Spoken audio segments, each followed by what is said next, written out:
Il y a Trump, il a pété la bourse. Vous vous en rappelez de celle-là? Bon, ben il a pas que pété la bourse. Il a aussi pété les supermarchés. Les rayons sont vides. Alors, il se présentait comme l'homme providentiel, celui qui allait rendre l'Amérique plus grande. Alors, il s'en était pas caché non plus, hein. Il avait dit oui, attention, on fait ça, on met des frais de douane, mais il va y avoir des moments difficiles à passer. Bon, bah là, ça commence à devenir très difficile, puisqu'apparemment, les rayons commencent à se vider. On avait traité d'ailleurs des... Oh, mon chien qui s'énerve. On avait traité des œufs en supermarché, des œufs de poule qui étaient à 10 $. Bon, bah voilà. Mais là, c'est les rayons de supermarché qui se vident. On va faire le tour de tout ça. Les rayons des supermarchés sont vides. Le ministre tente de rassurer, mais les réseaux sociaux s'enflamment. On parle des États-Unis, là. Le ministre tente de rassurer. Ça pourrait arriver en France, hein. Face aux tensions commerciales entre Washington et Pékin, les craintes de pénurie grandissent aux États-Unis. On en est que sur des craintes, hein. Toujours, je rappelle ça, c'est que vous faites des prophéties autoréalisatrices, en fait. On vous dit, les routiers vont bloquer les raffineries, tout le monde se jette sur les pompes à essence, il n'y a plus d'essence. Alors que si tout le monde s'était comporté normalement, il y a de la marge. Face aux tensions commerciales entre Washington et Pékin, les craintes de pénurie grandissent aux États-Unis malgré les assurances du ministre des Finances lundi 28 avril 2025. Entre déclarations officielles et inquiétudes sur les réseaux sociaux, quel est l'impact réel des surtaxes? Le ministre américain des Finances a déclaré lundi qu'il ne redoutait pas dans l'immédiat de voir des rayons vides aux États-Unis en raison des droits de douane prohibitifs visant les produits chinois. Sauf que ça s'est pas passé comme il voulait. Sur les réseaux sociaux, l'ambiance est moins sereine. J'ai commencé à constater des pénuries dans les magasins et les marchés, décrit une internaute sur X. Un autre ajoute « Les marchés baissent, les magasins sont proches des étagères vides ». Le discours est bien différent de celui de l'administration Trump, et beaucoup d'Américains demandent des comptes alors qu'ils constatent que les rayons se vident. Guerre commerciale. Pour rappel, les deux premières puissances économiques mondiales sont engagées dans une guerre commerciale déclenchée par le locataire de la Maison Blanche, et ça on en avait parlé. Et l'UE, elle, s'est mise à genoux. Hein. Elle a dit pitié. Voilà, elle a fait juste ça, elle a fait pitié, s'il vous plaît, on peut pas trouver un accord parce que on a mal un peu. Et Pékin, il a dit ah tu veux jouer comme ça? Les Chinois ils ont dit tu veux jouer comme ça? Bon on va jouer à deux.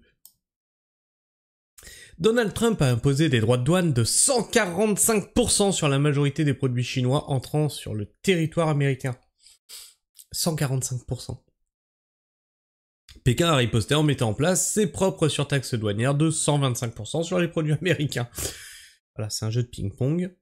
Le ministre américain des Finances, Scott Bessent, a déclaré à plusieurs reprises, la semaine dernière, qu'il considérait intenable le niveau actuel des droits de douane avec la Chine, qui crée, de fait, un embargo réciproque sur les échanges. Non, bravo champion! Tu t'es pas dit que ça allait... Non, mais on a quand même les champions, là, qui se font... Attends, excuse-moi, ça me gratte un peu.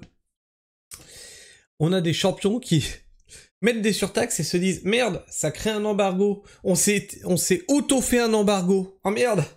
Oups, la boulette! » Les États... Désolé, mais... C'est drôle quand même.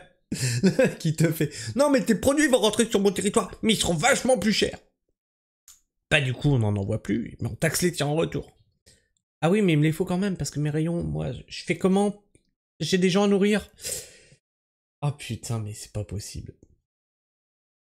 Les États-Unis importent d'ordinaire en masse de Chine des composants pour leurs propres produits manufacturés, mais aussi des produits courants, chaussures, habits, poussettes, articles pour la maison.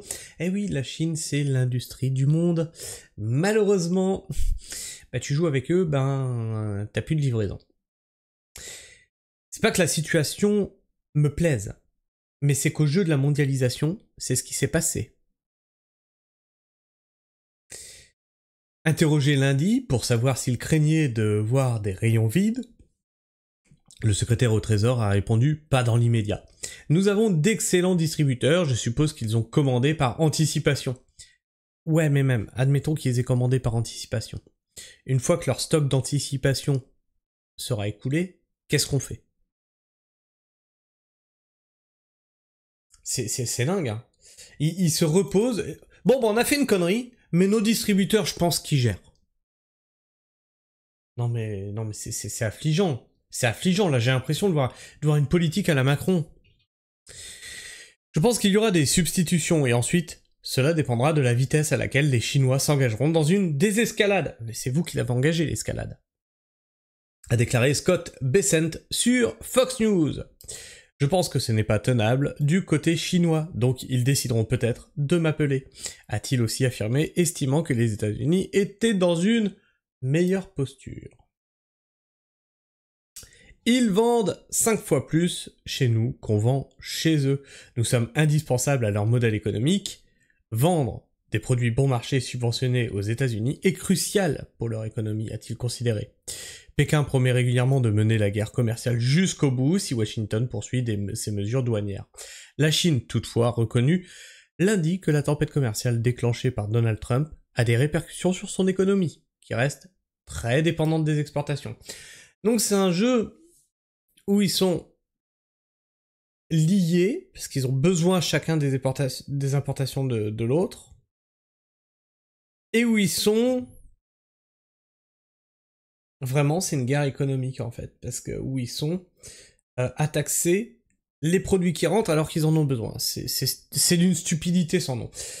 Dans les deux cas, c'est d'une stupidité sans nom, puisqu'ils ont besoin de ces produits-là, mais ils les taxent. Enfin bref.